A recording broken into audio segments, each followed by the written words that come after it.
I have a message. I have a message for President Macron. Today, Israel is defending itself on 7 fronts against the enemies of civilization. We're fighting in Gaza against Hamas, those savages who murdered, raped, beheaded, and burned our people on October 7th.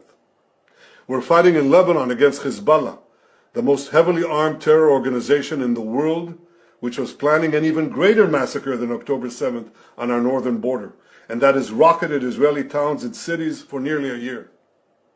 We're fighting against the Houthis in Yemen and the Shiite militias in Iraq and Syria that together have launched hundreds of drones and missile attacks against Israel.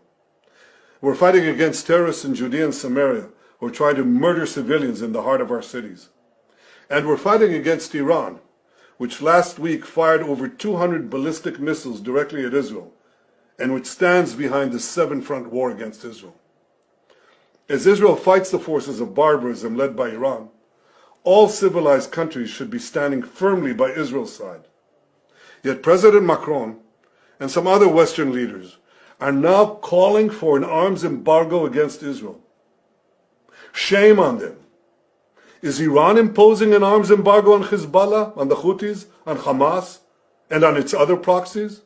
Of course not. The axis of terror stands together. But countries who supposedly oppose this terror axis call for an arms embargo on Israel. What a disgrace. Well, let me tell you this. Israel will win with or without their support. But their shame will continue long after the war is won. For in defending ourselves against this barbarism, Israel is defending civilizations against those who seek to impose a dark age of fanaticism on all of us.